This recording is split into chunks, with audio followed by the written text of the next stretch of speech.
Jason Smith, an ordinary man at 29, lived in a small, quiet town in rural Minnesota. As the only son of a well-known local carpenter, Jason grew up surrounded by the warm scent of wood and the steady hum of saws.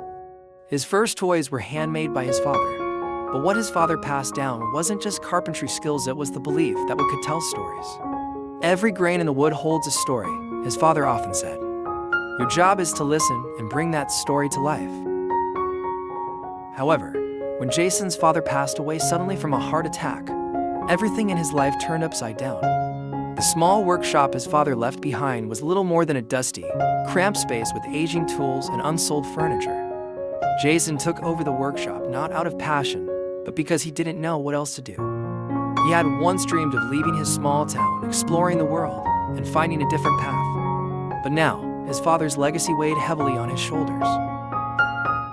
Jason started by taking on small repair jobs, fixing neighbors' chairs, building kitchen cabinets, and crafting the occasional piece of furniture. The income barely covered his bills.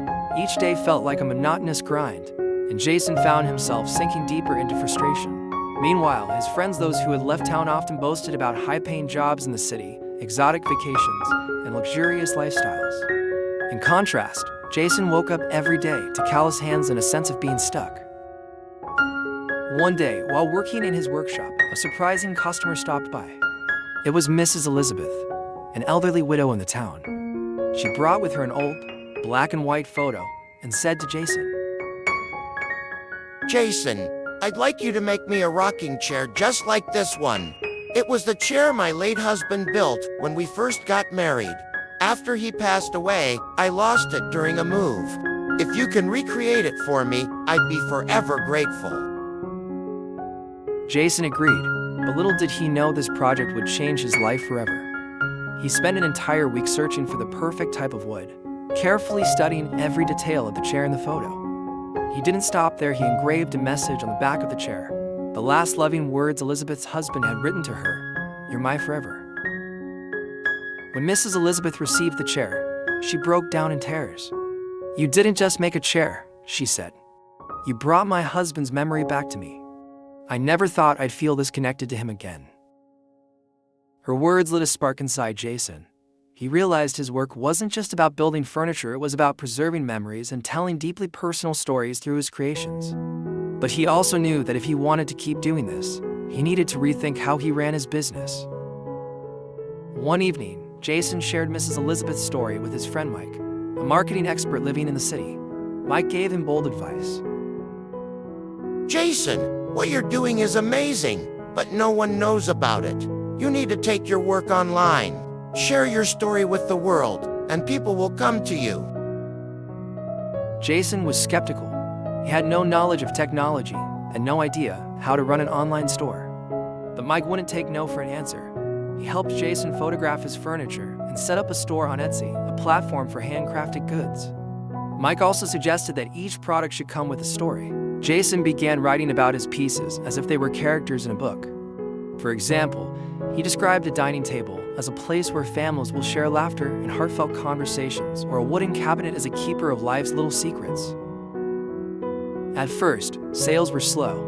Weeks went by with no orders, and Jason began to doubt whether this was worth the effort. Then, one day, a customer from California bought a rocking chair and wrote a heartfelt review online.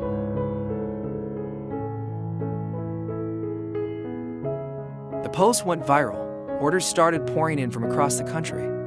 Jason worked tirelessly to keep up with demand, but for the first time in years, he felt a sense of purpose. He hired to other carpenters from the town and expanded his workshop. Within 2 years, Jason's small-town workshop grew into $1 million online business. He wasn't just selling furniture, he was offering personalized experiences. Each piece was crafted with care and came with a unique story, touching the lives of his customers. Jason never forgot his father's first lesson: to listen to the story every piece of wood wanted to tell. Jason didn't stop there. He established a charity called Wood Tells a Story, where he donated custom-made furniture to families in need, helping them preserve their own cherished memories. Jason is now a sought-after speaker at entrepreneurship events. When he stands before an audience, he always ends his talks with a simple, yet powerful message. Success doesn't start with the ambition to make millions. Success begins when you understand why you do what you do. When you put your heart into it, the world will hear your story.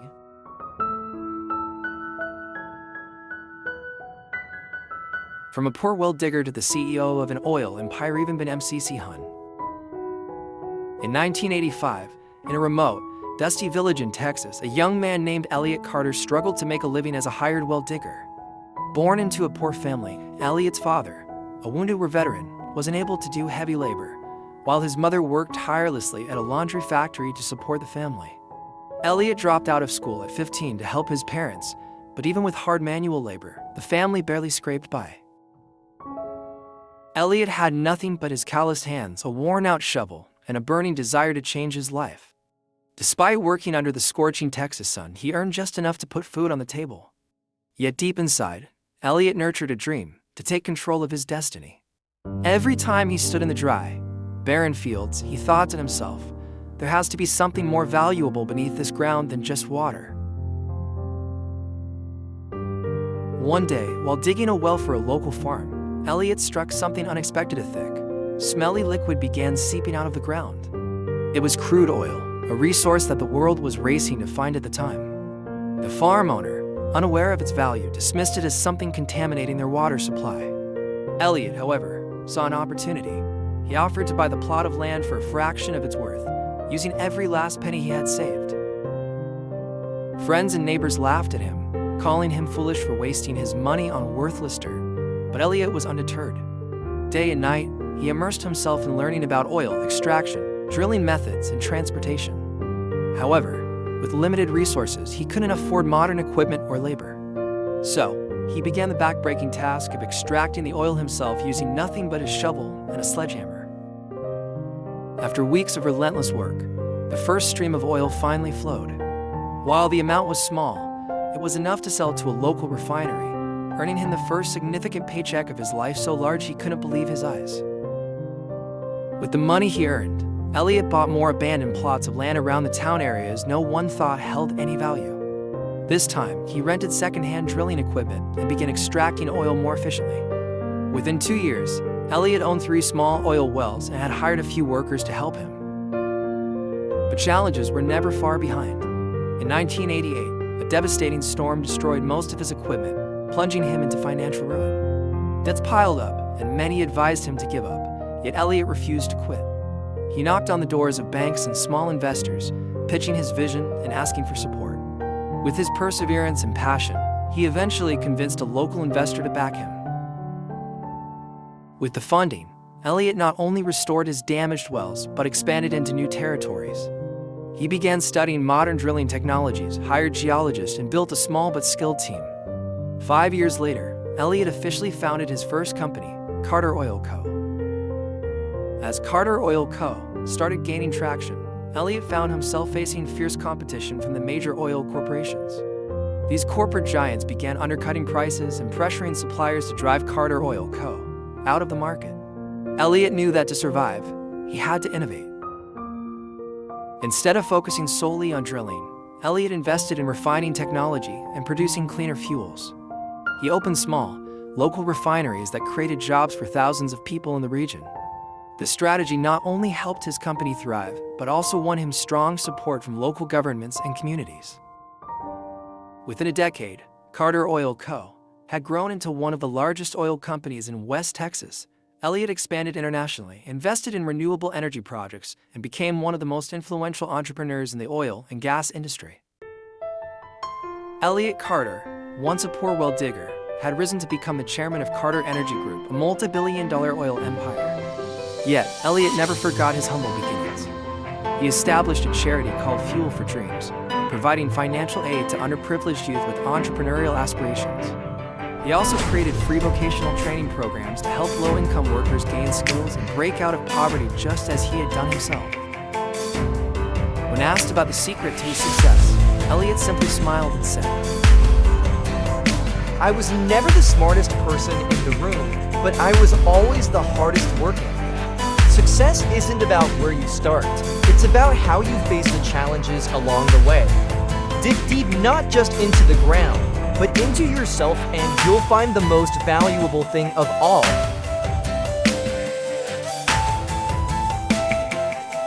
From the streets to a trillion-dollar empire, the rise of Marcus Reed. In the bustling chaos of New York City slums during the 1980s, Marcus Reed was just another face in the crowd of boy living in the shadows of abandoned buildings and broken dreams. Born into poverty, Marcus never met his father, and his mother worked endless hours as a cleaning lady, barely making enough to feed him and his younger sister. Every night, Marcus went to bed hungry, with a leaky roof over his head and a determination that one day he would escape the cycle of despair. At 16, Marcus dropped out of high school to help support his family. He did whatever it took, washing dishes, delivering newspapers, and cleaning sidewalks. But even in his darkest moments, he was an insatiable learner. Marcus would spend his free hours at the public library, devouring books on business, technology, and leadership. His favorite book was about the rise of Silicon Valley entrepreneurs. He'd sit in the corner of the library, reading about men like Bill Gates and Steve Jobs, wondering if he could ever achieve even a fraction of their success. One quote stayed with him: "Opportunity doesn't knock. You build the door." Marcus decided it was time to build his own. At 19, Marcus stumbled upon a golden opportunity. While working as a janitor at a local tech startup, he overheard a heated conversation between the company's founders. They needed a delivery partner for a new product but couldn't find a reliable service. Marcus, who had been silently mopping the floor nearby, boldly interrupted. I can do it. The founders looked at him skeptically but desperate, gave him a chance. Marcus borrowed a beat-up van from a friend and single-handedly delivered their products across New York. He didn't just meet deadlines, he exceeded them, earning the founders' trust. Over the next few months, Marcus turned this into a small delivery operation, hiring a few friends from the neighborhood to help. But Marcus wasn't just delivering packages, he was learning. While making deliveries, he listened carefully to conversations about tech startups, market trends, and venture capital. He soaked it all in like a sponge. One day, while waiting for his payment, Marcus overheard a conversation about a new opportunity: cloud computing. The concept fascinated him. Though he didn't fully understand it, Marcus felt it had the potential to change the world. Using his meager savings from the delivery business, Marcus took a gamble. He rented a tiny, windowless office and taught himself everything he could about cloud technology, coding, and data management through free online courses and tutorials.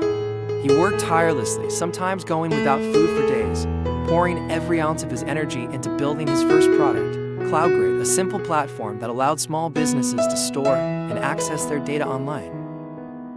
In 2003, Marcus pitched his idea to dozens of investors, but they all turned him down. One investor even laughed in his face, saying, "Who'd trust a guy like you to manage their data?" Undeterred, Marcus persisted. He used his delivery connections to convince small businesses to test his platform for free. Slowly but surely, word spread about CloudGrid's reliability and affordability. By 2005, CloudGrid had 200 paying clients. Marcus reinvested every dollar back into the business, hiring talented engineers and improving the platform. But he still wasn't satisfied. He wanted to scale. He wanted to compete with the giants. In 2008, during the global financial crisis, while other companies were shutting down, Marcus saw an opportunity. Businesses were desperately looking for cost-effective ways to manage their operations. Marcus pivoted CloudGrid to offer not just data storage, but also analytical tools to help companies optimize their expenses. The move was a game changer.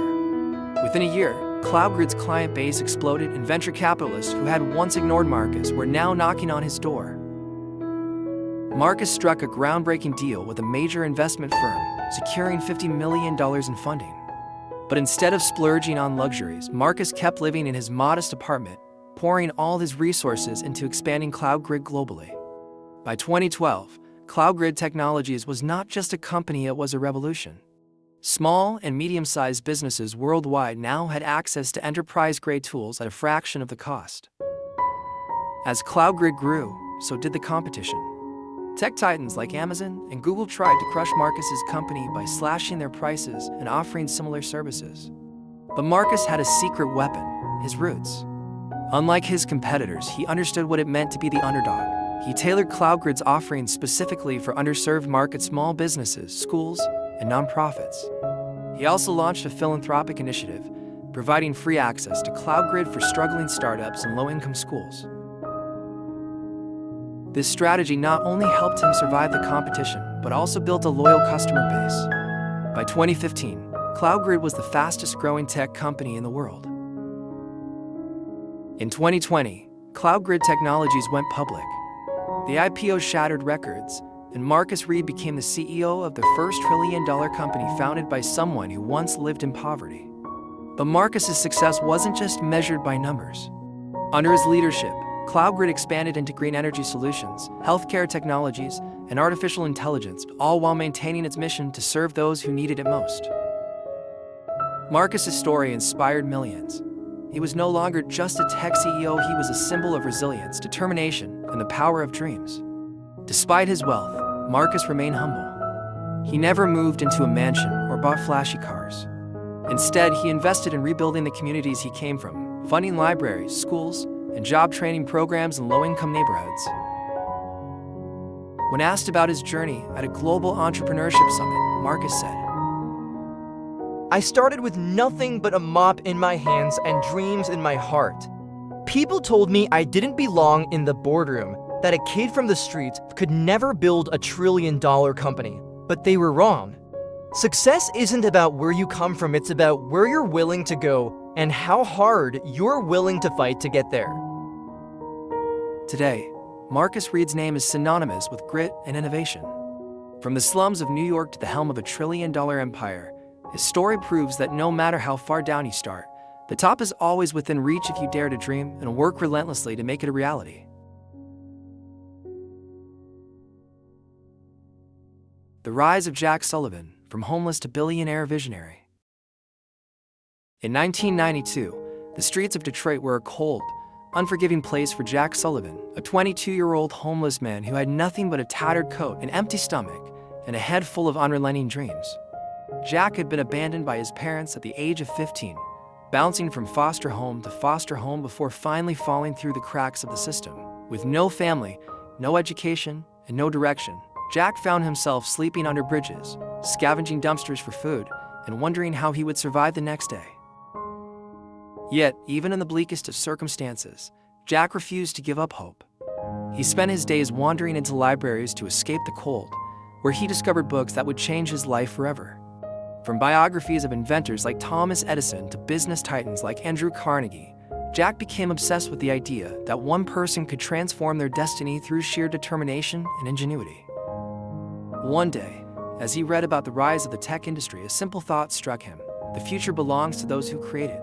Jack decided that no matter how hard it would be, he would create his own future. Jack's first break came in the form of a small, forgotten opportunity. While walking the streets one morning, he noticed a help wanted sign in the window of a local mechanic shop. The job wasn't glamorous, it involved cleaning grease-off tools and sweeping floors, but Jack took it. He worked long hours, saving every penny he could, often skipping meals to stretch his earnings further. Jack didn't just clean, he observed. He watched how engines were taken apart and rebuilt, how customers' problems were solved, and how the business ran. He quickly earned the respect of the shop's owner, an elderly man named Carl, who saw something special in Jack. One night, Carl handed Jack a broken-down computer that someone had left in the shop, saying, "Maybe you can tinker with this. Who knows? You might figure it out." Jack didn't sleep that night. Using books from the library and countless hours of trial and error, he repaired the computer. But more importantly, he realized how much he loved technology. This was the spark he needed. By the time Jack saved up $1,000, he knew what he wanted to do: start a business repairing and reselling old computers. He rented a small, decrepit garage for $200 a month and began scouring scrap yards and thrift stores for broken electronics. With nothing more than his hands and a second-hand soldering iron, Jack fixed up old computers and sold them at affordable prices to low-income families and small businesses. Word spread quickly. In a city where technology was becoming increasingly necessary, Jack's service filled a critical gap. Customers appreciated his affordability and determination. Within a year, Jack's small garage had become a hub for people seeking refurbished computers. But Jack wasn't satisfied with just fixing computers. He began to dream bigger. He saw how difficult it was for small businesses to access affordable technology and realized there was a massive, untapped market for customized, cost-effective solutions. In 1997, with just $10,000 in savings, Jack officially founded Sullivan Tech Solutions, a company focused on providing affordable, tailor-made technology solutions for small businesses. He operated out of a small warehouse, employing just 2 people. Jack worked 80-hour days, doing everything from repairs to customer service to deliveries. His breakthrough came when he landed a contract with a struggling chain of convenience stores. They needed a low-cost system to track inventory and sales. Jack didn't just provide them with computers, he built a simple software system from scratch that streamlined their operations. The contract earned him $50,000, enough to hire a small team of programmers and expand his offerings. Over the next few years, Sullivan Tech Solutions became a lifeline for small businesses across Michigan. Jack's reputation grew, not just for his technical expertise, but for his dedication to his clients. He had a simple motto: if you help others succeed, your own success will follow. By 2005, Sullivan Tech Solutions was no longer a small company. Jack had expanded his operations nationwide, offering cloud-based solutions, cybersecurity services, and custom software development for businesses of all sizes. He reinvested every dollar into his company, constantly innovating and staying ahead of the competition. But Jack wasn't content with just running a successful business. He wanted to tackle the problem that had plagued him in his youth: inequality. He launched an initiative called Tech for All, which provided free computers and internet access to underprivileged schools and communities. The program helped thousands of children gain access to technology, giving them opportunities Jack never had growing up. In 2012, Jack made his boldest move yet. He entered the artificial intelligence market, believing it would revolutionize the future of business and society. Sullivan Tech Solutions launched Vision AI, a platform that used machine learning to help businesses automate complex tasks and make smarter decisions. The platform was a massive success, catapulting the company into the global spotlight. By 2020, Sullivan Tech Solutions was valued at over $1 trillion, making Jack one of the most influential business leaders in the world. His rise from homelessness to the head of a tech empire became the stuff of legend. Despite his wealth, Jack remained deeply connected to his roots. He lived modestly, avoided flashy lifestyles, and focused on giving back.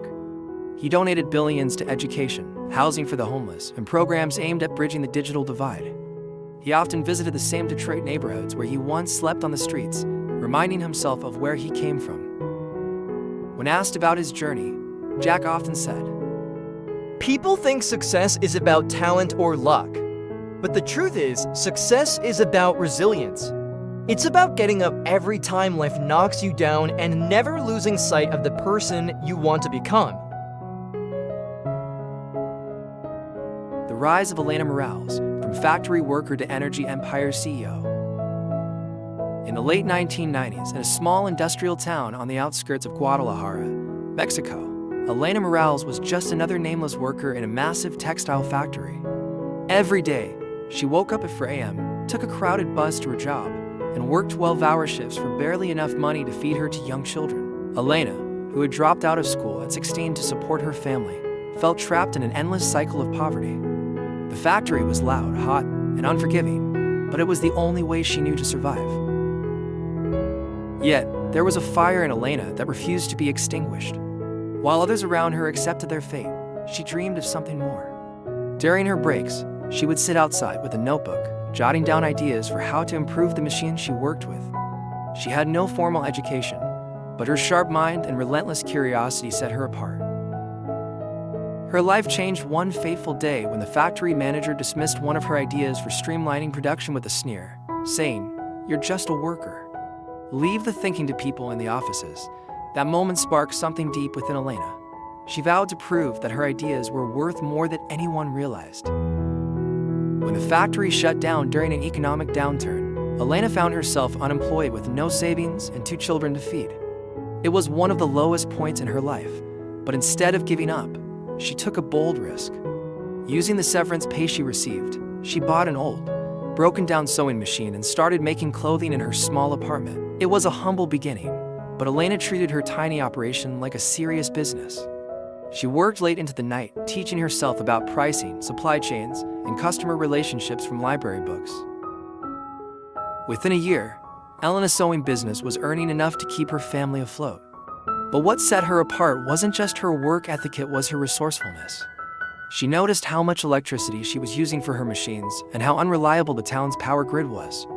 One day, while waiting for the lights to come back on, an idea struck her. What if I could create my own power?